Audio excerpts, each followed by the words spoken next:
Wala nang nasasagap. Dapat magsindihan mga ka-DIY. Okay, bunutin natin. O ayan mga ka-DIY, oh. Nagsindi na. At ang lakas. Ayan, yan sa gabi. Tapos mag-i-steady yan, ano, makikita mo yung percentage. Ayan, 100%. Ito naman, 50%. Pag nawala yung ilaw na dalawa.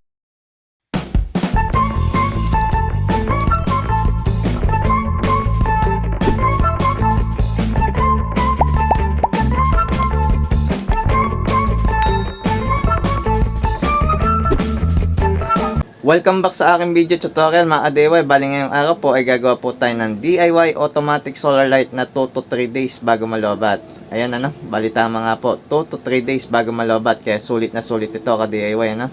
Lalo na ngayon na kailangan natin magtipid dahil pataas na po yung bill ng kuryente at napakamahal po ngayon ng presyo ng gasolina at saka diesel, ano.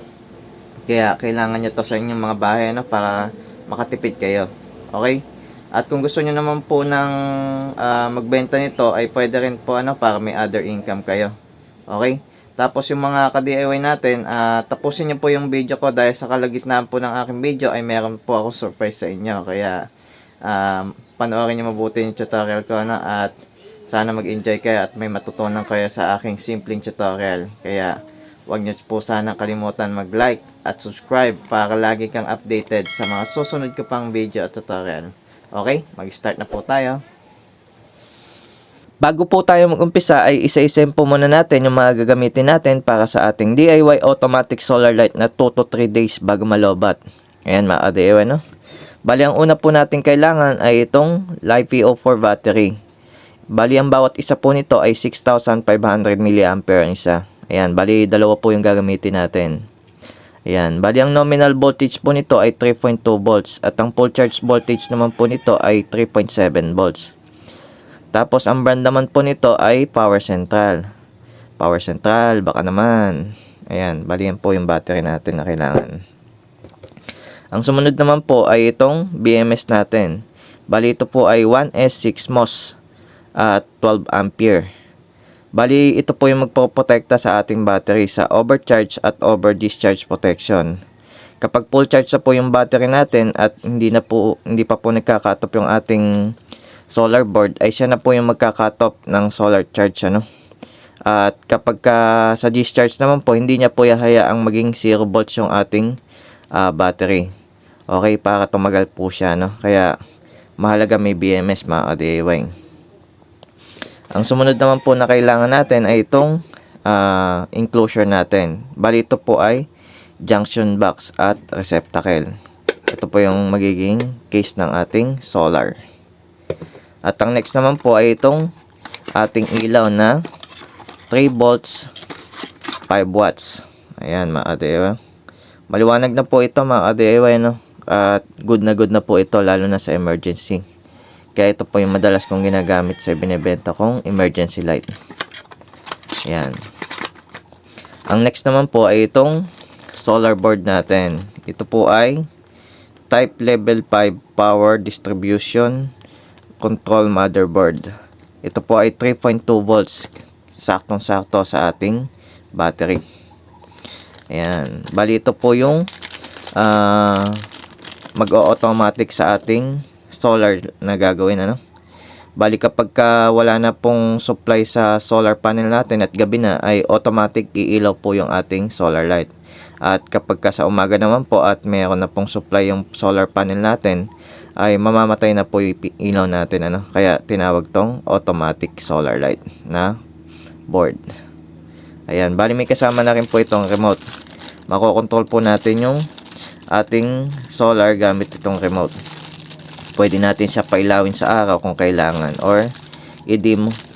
Ayan, pwede natin hinaan yung ilaw, pwede natin lakasan. At ito nga po yung set ng auto niya.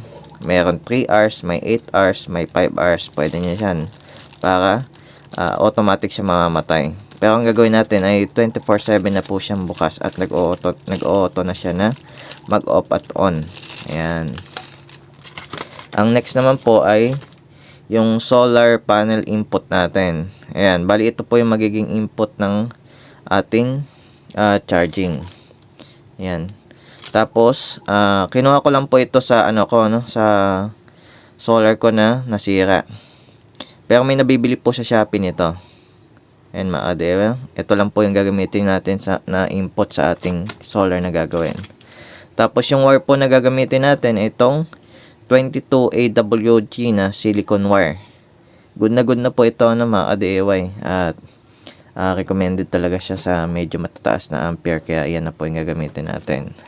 Tapos kung gusto nyo po bumili nito ay ilalagay ko po yung mga link nito sa description ng aking video para hindi na po kayo mahirapan maghanap at makita nyo kaagad. Okay? Bali ang next natin ay mag-assemble po muna tayo ng battery. Ayusin po muna natin para pumunta na po tayo sa wiring. Saglit lang naman po ito i-assemble. Okay? Let's go! Mag-assemble na po tayo ng battery mga ka-DIY. Bali ang gagawin po natin ay parallel connection lang po. Bali pagsasamahin lang po natin yung positive sa positive, negative sa negative ng dalawang battery na to. Ayan. Pagsasamahin lang po natin yon. Bali magpa-plus po yung kanilang capacity. Ang magiging total capacity na po nito ay 13,000 mAh. At ang nominal voltage pa din po ay 3.2 volts at ang full charge voltage po niya ay magiging 3.7 volts pa rin. Wala pong magbabago. Ang magbabago lang po ay ang capacity. Magpa-plus lang po siya, Okay? Bali sabay na rin po natin kakabit itong BMS natin. Ayan. Sa connection po ng BMS, ayan, yung B positive dito po sa positive ng ating battery. Yung B negative dito po sa negative ng ating battery Ayan, dyan natin ko-connect. Tapos dito na po tayo kukuha ng connection ng charge at discharge sa P positive at P negative. Ayan malinaw mga ka-DIY. Diyan na po tayo kukuha ng charge at discharge sa P positive at P negative kapag na-connect na po natin yung B positive at B negative. Ayan, bali ang gagamitin kong pang-connect po dito ay itong tabbing wire natin. Ayan. At ang pang-connect ko po na gagamitin ay itong spot weld ko pero kapag bumili kayo nito mga ka-DIY, ang bilhin nyo na po yung may screw type ayan, para madali nyo na lang po ikakabit. May nabibili na po kasi may screw nito. Bali kaya ito po yung gagamitin ko, nakatambak lang po kasi ito sayang, kaya pakikinabangan ko na. Madalas po talaga ito yung binibili ko, yung may screw na, kasi madali po itong gamitin, di mo na kailangan ng spot weld. At may nabibili din po na tabbing wire na may butas na. Kaya diretso itutornilyo mo na lang. Kaya yun ang gamitin nyo para hindi na po kayo mag-spot weld. Yun po talagang kadalasan ginagamit ko. Nakatambak po kasi ito kaya ito na gagamitin ko. Sayang naman para mapakinabangan. Tapos sa BMS po, ihinang lang po natin yan. Bali ang gagamitin natin ay itong 60 watts na soldering iron at itong FU Labs na soldering lead. Maganda na rin po ito at good na po ito sa ating DIY project. Yung mga ganitong tools, okay na yan mga DIY Ayan, ulitin ko mga DIY pag bumili kayo nito, yung may screw na para hindi na kayo mag spot weld. Kasi nangihinayang lang ako dito sa battery nito, kaya ito gagamitin ko. Okay, mag-assemble na po tayo. Bali ito po ay iseset ko lang na number 6. Ayan, tapos pagsamahin na po natin yung positive at saka negative. Okay?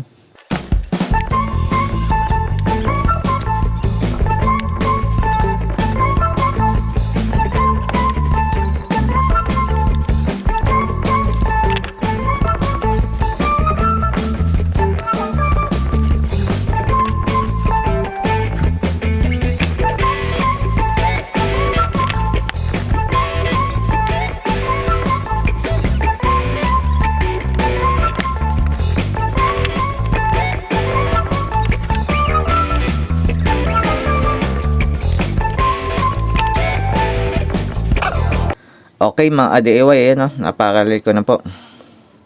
At napagsama ko na po yung positive sa positive, negative sa negative. Ang next naman po ay kabit na po natin yung BMS. Maglalagay lang po ako ng insulator paper dito para maipesto ko yung BMS. Okay, kabit na rin po natin.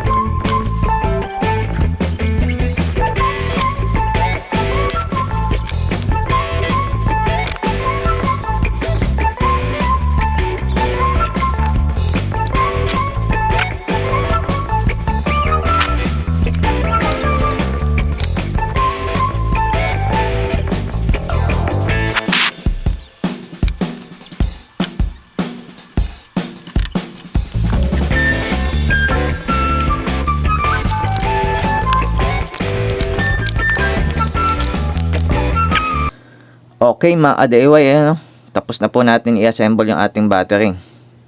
Ayan po yung connection yan mga ka-DIY, no? Positive sa positive, negative sa negative, tapos yung BMS, ayan yung gaya po na sabi ko sa inyo. Yung B negative dyan sa negative, yung B positive dyan sa positive. Yan po yung connection yan. Tapos dito na po tayo kukuha ng discharge at charging, tama, charge at discharge dito sa P negative at P positive. Naglagay na rin po ako ng wire dyan para i-connect na lang natin. Yan na po yung battery natin. Ganun lang kabilis i-assemble mga ka-DIY, no? Basic lang siya. Okay, bali next nito ay babalutan ko po ito ng enclosure, no? Ayan, lalagyan ko po siya ng shrinkable na plastic, ano, para safe na safe siya sa positive negative. Kasi pag nagdikit po yung positive negative ay possible mag-spark yan, ano.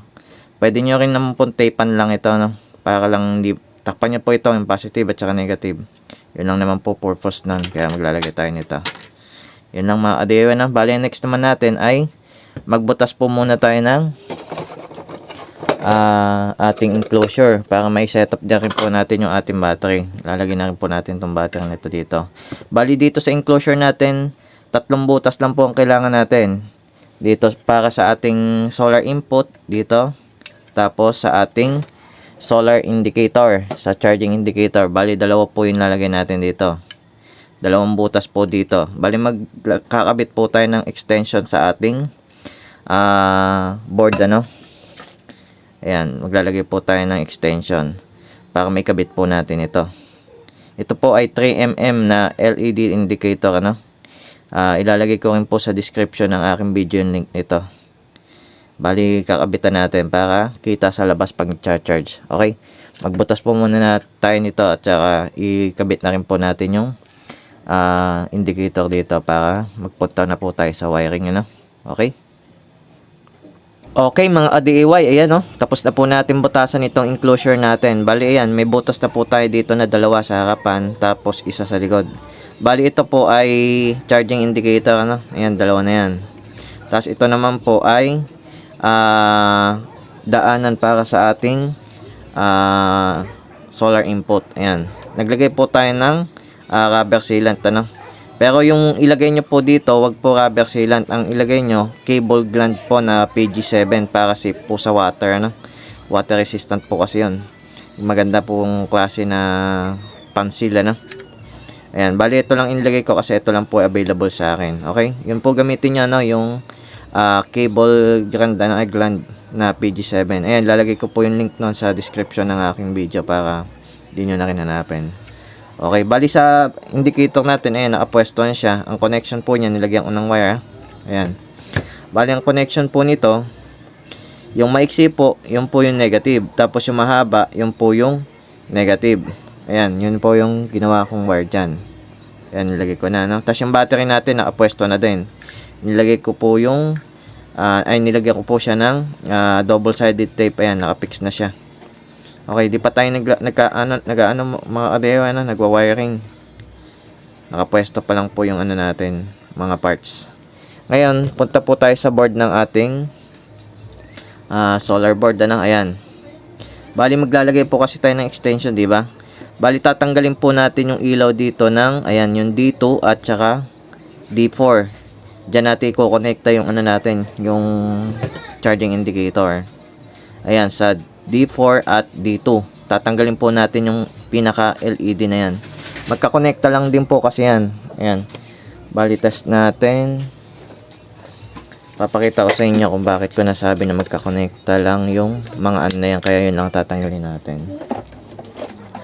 Bali yung ayan, yung D5 at saka D4 magkakonekta lang po yan. Kaya yan pong kukunin natin yung D4. Pakita ko sa inyo. Ayan, no? May ilaw mga ka-DIY, diba? Okay, next naman, itong D2 at saka D3, magkakonekta lang din po yan. Ayan mga ka-DIY, yung, diba? Kaya, kukunin lang po natin dito yung, ayan, tatanggalin lang po natin yung D2 at saka D4. Tatanggalin natin dyan. Dyan natin kukonekta yung ating charging indicator. Bali, ang charging indicator na yun, blinking po siya no, kapag nagcha-charge. Pagka dito po sa D4, 50%. Pag dito sa D2, 100% na po yan. Bali, blinking lang po sila kapag ka nagcha-charge. Ngayon, kapag stable na po yung ilaw na yon, kunyari, umaano po yung D4, umuunda po, ibig sabihin, charging siya ng hanggang 50%. Tapos, pagka nag-stable na po siya, ibig sabihin, 50% na po yung charge niya. Lilipat naman po yung ilaw dito. Dito naman po mag-blink yung D2. Ngayon, kapag ka nag-blink po yung dito, charging po yun. At pag nag-stable na po yung ilaw ng dito, full charge na po yun. Yun po yung indicator na gagawin natin. Tatanggalin muna natin tong mga ilaw na to. Okay? Gamitan natin ng soldering iron. Ano? Tanggalin po muna natin.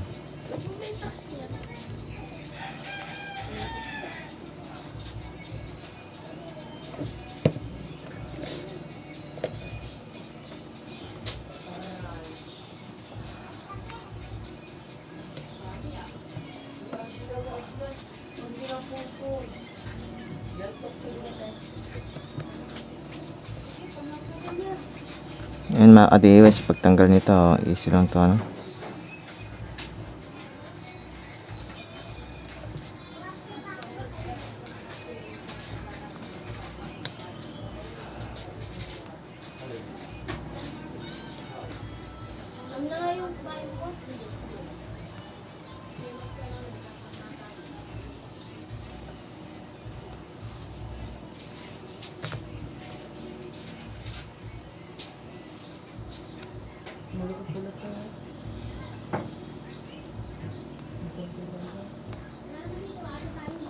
Bago po tayo magpatuloy mga ka-DIY, i-announce po muna natin yung winner ng ating DIY emergency light. Ayan, ano? Bali, dalawa po ipinamimigay ko niyan. Bali, isa po ay pipiliin natin doon sa last post ko sa aking Facebook. Bali, pinag-comment ko po kayo doon. Kung nakapag-comment ka po doon ay meron ka pong entry, no? Tapos yung isang winner naman po ay pipiliin natin sa ating top fan sa Facebook din. Ayan, bali kung sino yung number 1, siya yung automatic mananalo ng isang DIY emergency light. Okay? At kung hindi naman po makiklaim yung dalawa na to or isa dito, ay ipamimigay din po natin yan, ano? Bali, ang gawin po natin ay mag-iwan ka po ng comment dito sa mismong tutorial na to mga DIY. Itong pinanonood mo mismo. Ayan. Diyan po tayo mamimili ng mananalo ng DIY emergency light. Okay? Okay, sige mga DIY. Kahit maklaim yung dalawa na to, mamimigay pa tayo ng isa. Ayan. Kung hindi naman po maklaim, ay dalawa po ipamimigay natin. Ayan mga DIY, ano? Kaya, huwag mo kalimutan mag-like din sa Facebook ko or mag-follow sa Facebook ko at dito sa YouTube ko para lagi ka updated dito, no? Kapag may pinamimigay ako. Lalo na kung ikaw yung mananalo, mas maganda, updated ka, di ba? Malalaman mong winner ka, kaya makiklaim mo. Okay, i-announce po muna natin yung winner natin. Okay, bago tayo bumalik doon. Okay mga DIY, i-announce po muna natin yung unang winner natin. Okay? Ayan, bali hanapin ko lang po yung last post ko na nangako ako na mamimigay. Ayan. Yan na po yun. Filter lang po natin duplicate. Ayan, okay na. Winner, okay na rin. Isang winner lang. Ayan, spin. Okay na rin yan. Ayan, get a Facebook comment na po tayo. Okay, ayan na mga DIY. Ayan, nakita mo na po ba yung pangalan mo? Okay, i-announce na po natin, ano? Ito na po, let's start. Ito na po ang unang mananalo ng DIY emergency light. Ayan mga DIY, oh. Congratulations sa'yo, Elban Yakit. Ayan. Siya po yung nanalo ng isang DIY emergency light. Ayan, Elban Yakit, congratulations, ano? Bali, message mo lang ako sa aking Facebook page, ano? Okay, screenshot natin yan. Tapos, yung isang mananalo naman po ay doon sa ating top fan, ano? Bali, punta lang po tayo sa ating top fan. Hanapin lang po natin yung number 1 na top fan natin. Siya po yung automatic mananalo. Okay, ito na mga DIY. Sinong number 1? Ayan mga DIY, oh. Si Rosemary Almacen. Ayan mga DIY, ano? Congratulations kay Rosemary Almacen. Okay, ikaw po yung nanalo ng isang DIY emergency light mga DIY. Ayan na, bali dalawa po yung pinamigay natin. Congratulations po sa mga nanalo. Message sila po ako sa aking Facebook page na para maklaim nyo. Okay? Yun lamang po mga DIY, balik na po tayo sa ginagawa natin. Okay mga DIY, tapos na po natin tanggalin yung LED indicator. Bali natanggal na po natin yung D4 at D2. Ang natitira na lang po ay D5, D3, D1. Hindi na po natin tatanggalin yan, ano? Okay na po yan. Pero pwede nyo tanggalin yung D5 at saka D3 kung gusto nyo lang. Pero ako hindi ko na po tatanggalin kasi bawas oras na po yun, ano? Okay lang naman na nandyan yan. Kasi ang importante na kakabitan natin ay D4 at saka dito lang para dito sa extension ng ating charging indicator. Okay? Tapos kukonek na rin po natin ito yung sa mga board natin, ano? Papaliwanag ko lang po sa inyo. Yung B positive, ayan, B positive at B negative, dyan po natin i-connect yung battery natin. Dyan po yung negative, dito po yung positive. Tapos yung P negative at P positive, dyan po natin i-connect yung solar input natin. Ayan, ito nga po para sa input ng solar panel. Tapos yung LED negative, LED positive, dyan po natin i-connect yung sa receptacle natin para sa ilaw natin, ano. Okay, basic lang po yung ano nito, ano. At kung gusto nyo ng diagram na ito ay tatry ko ilagay dito sa aking video. Ayan. Bali kung ano, screenshot nyo na lang po yung diagram natin. Madali lang naman siya. Okay. Tapos dito po sa LED indicator natin, yung sa may... Teka lang ha. Yan pong nasa baba. Yan po yung positive. Itong nasa taas, ito po yung negative. Diyan po natin kukonect yan. Ano? Okay, connect po muna natin. Pakita ko sa inyo. Sabay-sabay na natin connect yung connection.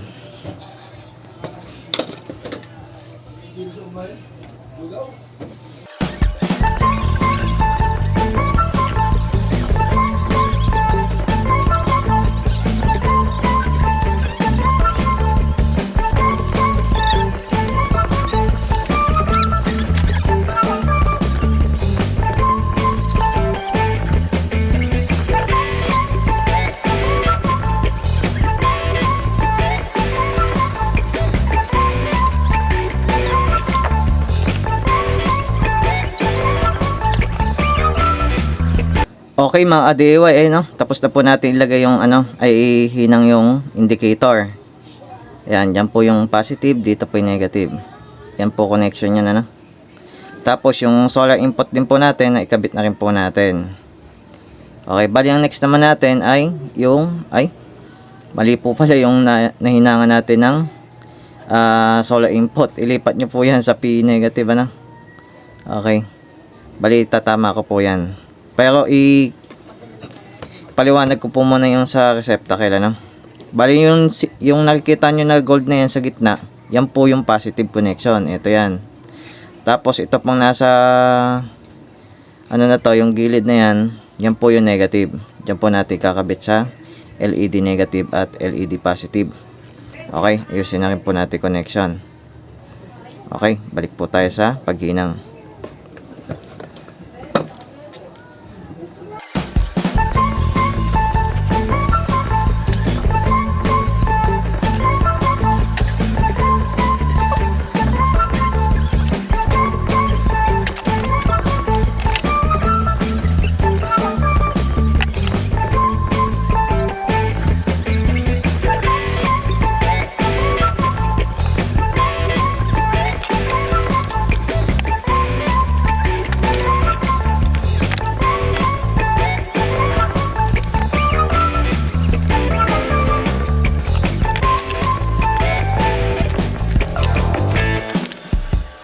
Okay mga DIY, no, tapos na rin po natin ikabit yung ating battery at saka yung sa ilaw, ano. Okay, naitama na rin po natin yung input natin para sa solar panel. Ayan mga DIY, no. Okay, lagi nyo double check yung ano nyo, no, yung connection nyo para kung sakaling may mali ay makita nyo agad bago kayo mag testing. Okay, ngayon testing natin yung ano natin, ilaw, ano, kung iilaw na. Kabit po natin. Okay. Moment of truth mga DIY, kung iilaw. Sana kumana, no? Ayan, ito po yung remote natin. Testing natin. Okay mga ka-DIY, ayun oh. Goods na siya. Oh. Umilaw, kalakas. Oh, pati po yung indicator natin, okay na siya. Nakailaw na din po. Okay. Good na good, ano? Ayan, pwede nating hinaan. Ayan, pwede rin lakasan. O, ayan, oh. Good na good. O, ibig sabihin po niyan, full charge yan, ano? Ayan. Tetesting natin naman yung sa solar input kung okay na. Pero yan na po yung connection niya, na. Off po muna natin. Okay. Ayan, mga ka-DIY, no?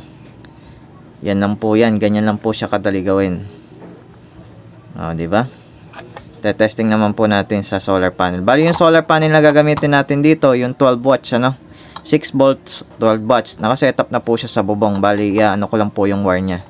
Dadaling ko po dito para makita natin yung testing, yung ano natin. Kung gumagana yung solar input natin. Okay? Kunin ko po muna yung wire.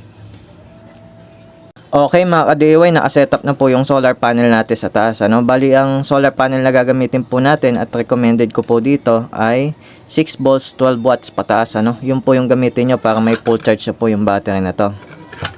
Para good na good siya sa solar. Ano? Tapos ngayon tetesting na po natin kung good pa yung solar input natin. Ayan na mga ka-DIY, moment of truth na. Eto na. Ayan na mga ka-DIY. Okay. Gumagana na mga ka-DIY. Charging na po siya. Ayan o. Ibig sabihin po nito, yung nagbiblink na green ay charging na po siya. Meron po tayong solar input. Yan po ibig sabihin yan. Di na po natin nilabas yan kasi ang importante lang naman ay itong indicator na to, no? Eto. Bali, ayan na siya. Eto, 50%. Ayan, naka-stable. 50% na po siya. Tapos, eto po yung pang 100% natin. Bali kapag nag-fix na po yung ilaw na yan, nag-stable na, ay full charge na po yung ating battery. Ayan, mga ka-DIY na. Good na good. Kaya po nasa baba yan kasi pag sinetap ko to sa aming garahe, ayan, ganyan yan, ano. Yan na po yung ano nyan, charging yan. Okay, para malaman ko, ito yung 50%, ito yung 100%. Ayan na mga ka-DIY, good na good, diba? Okay na po yung connection natin. Ayan, yung nagbiblink na red na yan, dalawa na yan. Pwede nyo pong tanggalin yan, ano. Ako hindi ko na po tinanggal kasi dagdag trabaho lang. Okay lang naman siya kahit nandyan yan, nagbiblink. Sasarado naman natin yan. Ito lang naman importante, yung dalawa na to. Ayan, okay. Bali pag stable na po 100% na full charge sa po yan kapag stable na yung dalawa na yan. Ngayon kapag mababa sa 50% na charge niyan, ito naman yung blink. Ito nakapatay muna. Pero pag na full charge sa po yung 50%, lilipat na po dito yung blink. Okay, kaya good na good yung indicator natin, ano. Ayan. Ngayon mga ka-DIY, hindi natin ito matetesting kasi 2 to 3 days to bago malobat. Pero good na po yung connection natin, ano. Kung gusto nyo po magbenta nito ay pwede kayo magbenta nito, ano. At kung gusto nyo naman po bumili ay pwede rin, ano.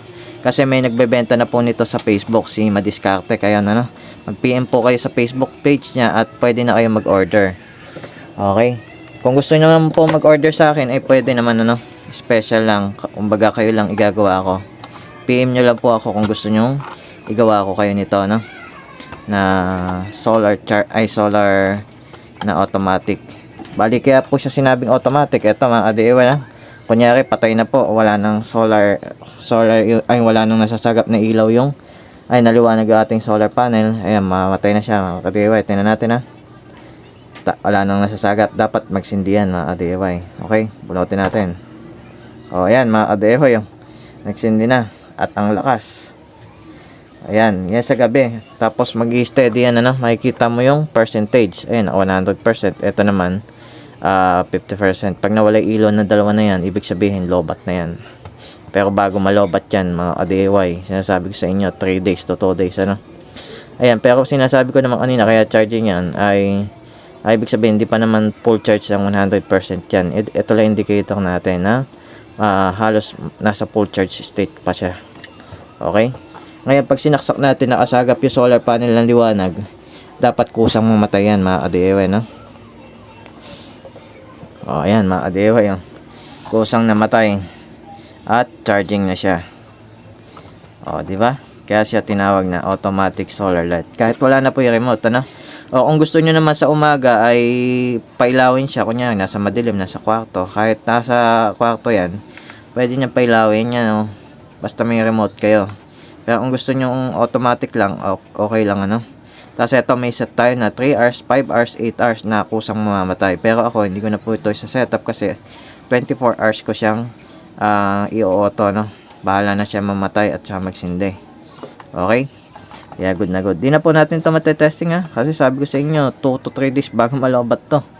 At di na natin may, may intay, ano? At good na good to. Kung gusto nyo magbenta nito, mas maganda, no?